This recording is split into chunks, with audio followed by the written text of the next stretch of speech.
आपको यहाँ धरना में नहीं बैठना चाहिए, आज आपको पटना में धरना में बैठना चाहिए, मुख्यमंत्री के सामने में धरना में बैठना चाहिए। आप अपने तेजस्वी यादव जो हमारे विपक्षी दल के नेता है उसको लेकर मुख्यमंत्री से मिलना चाहिए। ये आपको हम लोगों ने ताकत दिया है। आप इस ताकत का इस्तेमाल नहीं करके हम लोग को यहाँ बैठ करके हम लोग के साथ बैठ करके धरना दे रहे हैं, ये नहीं होने वाला है, ये गलत बात है। तो होना ये चाहिए, जो तजर्बा की बात आप लोगों को बता देते हैं। ये धरना देने से क्या होगा ये हम नहीं बता सकते हैं। विधायक जी को जानकारी का अभाव है, पूर्व विधायक जी को, उनको सोचना चाहिए कि पार्टी के जो राष्ट्रीय अध्यक्ष हैं, जो प्रदेश अध्यक्ष हैं, वो किसी भी पार्टी के कार्यक्रम के लिए आह्वान करते हैं। गत पूर्व के दिनों में हमारे पार्टी के नेता, प्रतिपक्ष के नेता आदरणीय तेजस्वी प्रसाद यादव जी के आह्वान पर पूरे भारत में स्मार्ट मीटर का धरना हुआ था। ये जो आपदा अभी जो वर्तमान में आई है, इस आपदा के लिए क्षेत्रीय स्तर पर जो माननीय मुखिया संघ के द्वारा जो आयोजित धरना था, उसमें उनको आपके आकर अपनी राजनीति रोटी सेकने की आवश्यकता नहीं थी। इलाका में अभी बेबसी का आलम है, लोगों को ज्यादा से ज्यादा आपदा का कैसे लाभ मिले, नदी कटान प्रभावित परिवार जो विस्थापित हैं उनके पुनर्वास की व्यवस्था कैसे हो, इलाके में जो नाव की कमी है उस कमी को कैसे पूरी की जाए। उनके समय में ये क्षेत्र विकास के दृष्टिकोण से उपेक्षित था। जितने विषयों पर हम लोगों ने विधानसभा में प्रश्न किया है और कॉल अटेंशन किया है, उनको आरटीआई के द्वारा जानकारी लेनी चाहिए।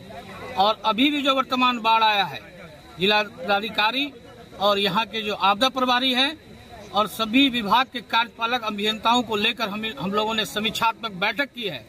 और पूर्व के दिनों में भी जो रेवेन्यू से संबंधित मामला सर्वे का था, हम लोगों ने उस पर भी विरोधाभास प्रकट किया था कि जब तक विस्थापित परिवारों को पुनर्वास की व्यवस्था नहीं कराई जाएगी, जब तक बासगित पर्चा वाले को पर्चा नहीं मिलेगा, जब तक परिमार्जन का मामला, परिमार्जन प्लस का मामला और मोटेशन का मामला लंबित रहेगा, तब तक हम लोग सर्वे कार्य को बाधित करेंगे और सर्वे नहीं होने देंगे। सर, एक बयान और आया कि 2019 से पहले जब भी आपदा आती थी तो ये जीआर की राशि के लिए लोगों को भटकना नहीं पड़ता था, धरना पड़ता था, जरूरत नहीं पड़ती। याद आना चाहिए कि जब मैं पूर्व में भी विधायक था, चक्रवर्ती तूफान जैसा तूफान आया था और एक दिन में बायसी और डगरवा में करोड़ों रुपया का वितरण हुआ था। और जितने मृतक थे, मैंने स्वयं सुबह 8 बजे से लेकर 12 बजे रात तक उनको पारिवारिक जो लाभान्वित राशि मिलती है वो दिया था। 87 जैसे बाढ़ को हम लोगों ने झेला है, 17 जैसे बाढ़ को झेला है। ये उनकी कोई उपलब्धि नहीं थी, ये सरकार की उपलब्धि थी। आज ये सरकार चाहेगी कि जीआर का राशि ज्यादा से ज्यादा लोगों को मिले तो मिलेगा। हम लोग ज्यादा से ज्यादा लोगों को मिलने का मांग कर रहे हैं। जब इलेक्शन आएगा तो वो इलेक्शन राजनीति की चीज है। ये मंच सामूहिक इलाके की बर्बादी जो हुई है किसानों की, इलाके में जो आज लोग त्राही के आलम में है, भयावह की स्थिति उत्पन्न है, उसके लिए धरना था। किसी को राजनीति करने के लिए यहाँ बुलाया नहीं गया था कि आप राजनीति करें और अपनी दुहाई दें। तो मैं कहना चाहूंगा कि यहाँ की जनता ने बार बार सबक सीखने के लिए उन्हें दिया है। अगर सबक नहीं सीखते हैं, पुरानी आदतें लगी है, तो ये बहुत अच्छी बात है। उस दिनों में जब इस सरकार में मंत्री थे तो ये इलाका जिस से जूझ रहा है वो राहत एवं पुनर्वास मंत्री थे। उन्होंने राहत एवं पुनर्वास की कोई व्यवस्था नहीं कराई। इनके कैबिनेट मिनिस्टर के द्वारा कई गांवों को प्रोटेक्ट करने का काम किया गया। आज भी बायसी उसी स्थिति में है जो पहले था। उस वक्त भी ताड़ावाड़ी में, चहट में, हरिनतौर में भयावह स्थिति हो रही थी और नदी कटान हो रहा था। उस वक्त भी काम नहीं हुआ। जब काम तो जियो बैग का हम लोगों ने कराया है, इनके समय में कभी भी जियो बैग का या प्रोटेक्शन का काम नहीं हुआ है।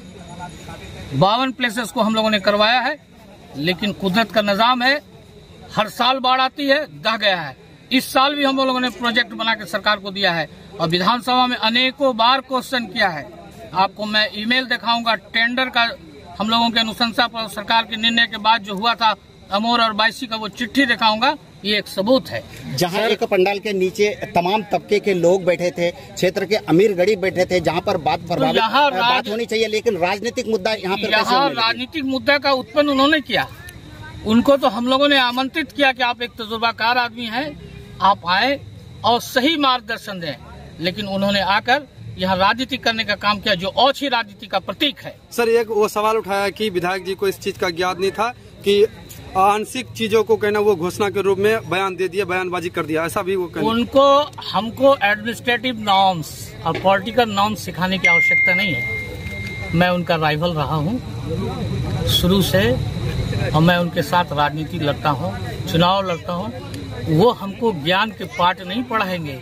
मैंने क्या बयान दिया है आज भी मीडिया के माध्यम से मौजूद है कि पहले चरण में हम लोगों का नाम नहीं था, द्वितीय चरण में किशनगंज, अररिया, पूर्णिया का चयन हुआ है और सरकार ने जीआर राशि की घोषणा की है, जो आगामी 9 तारीख से सभी बाढ़ प्रभावित परिवारों को मिलेगा। मैंने आपदा घोषित किया, ऐसी बात कोई नहीं कहा है। सर, एक ही पार्टी में रहकर इस तरह की बयान सामने आना किस तरह इशारा करता है? ये एक ओछी राजनीति का प्रतीक है।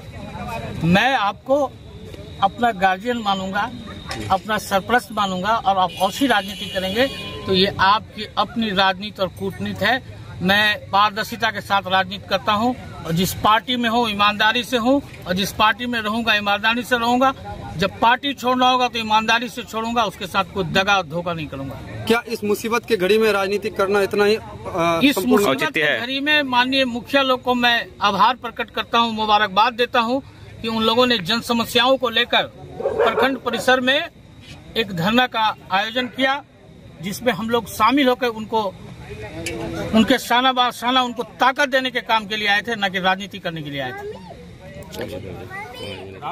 इस फेस्टिव सीजन को दें नई रौनक द बिग शॉप के साथ। हमारे न्यू कलेक्शन से शॉपिंग करें। Men's, women's, kids wear, footwear, suiting, shirting के बेहतरीन brands. The big shop, Kalibari road, Bhata Bazaar, Purnia.